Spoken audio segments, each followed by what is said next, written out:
Hey, here we are, second installment of our best leg and balance exercises. And different setting, we're outside this time, we're not in the office. We're in Montana, so I just wanted to give you a different perspective, and this is about function. So just to get right to the point, we already went over lower extremity lunge matrix. Now we're adding arms.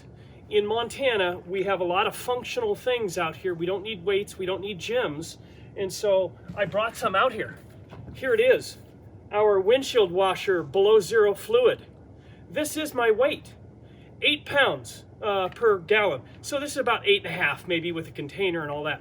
We do our same lunge matrix, okay? But now we're adding upper body. We can keep that right here and just adding some weight to it, like carrying groceries or just carrying this, or we can really start to explore the limits of our function, and that's where the lunge matrix comes in. So, for example, this I might just be here, and I might just be here, and I might be to the side in all of our different directions that we previously did. Now, here's the next addition.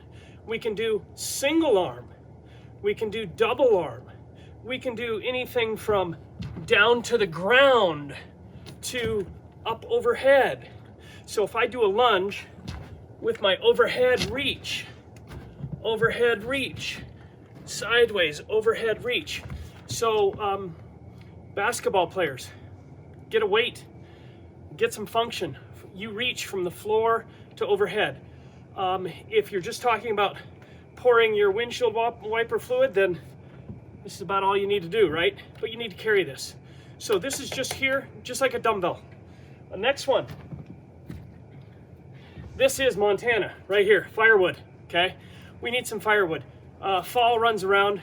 Hopefully you get your firewood in before snow hits, but we are regularly grabbing and throwing and grabbing and throwing. Same principles apply.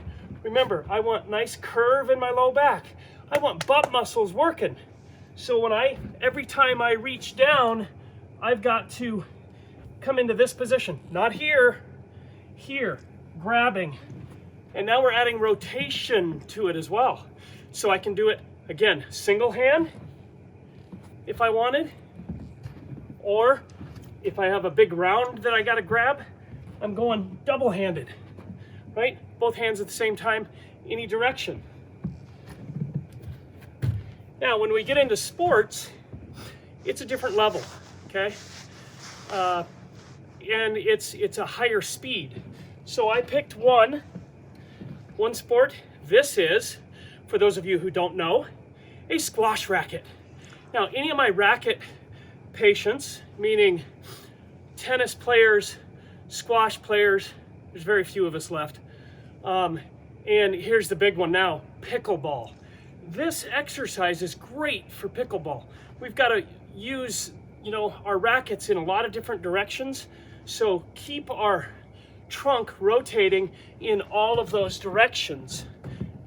Here, whether it's forehand or backhand, remember we've got crossover here and here. Same patterns for the arms, different utensil in using this as our training device. Now, last functional thing that I wanted to add to this, that is right here. Most of us have something like this. This happens to be a 44-pound bag of salt for my water softener. So how am I gonna get this in the car? How am I gonna get this out of the car? How am I gonna get it downstairs? I don't care if it's salt, or it's the 40-pound bag of dog food, or it's kitty litter, or whatever it may be.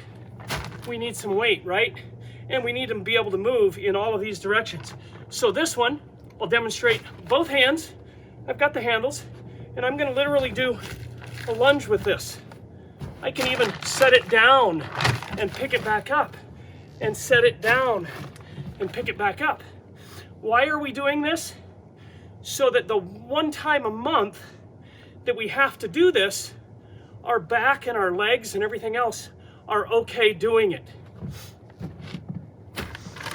So the last thing for Montana, and you can see here on my is probably snow shoveling. Snow shoveling is going to be the same directions, differing weights. Thanks, Kat. Okay, snow shoveling. How are we snow shoveling? Are we snow shoveling here? Are we snow shoveling here? Boy, this is probably not the best. Could be the worst. But you got to train for it. If this is your event, this is your utensil to train with. My next utensil, as you can see, is probably going to be my snowblower as we got more snow on the way. Thank you, everybody, for joining me. I appreciate your time. Please like and subscribe if you think these are helpful. Comments below, what function are you doing? And of course, let's go back to why are you doing it? What do you want to do? Thanks. We'll see you next episode. Third one.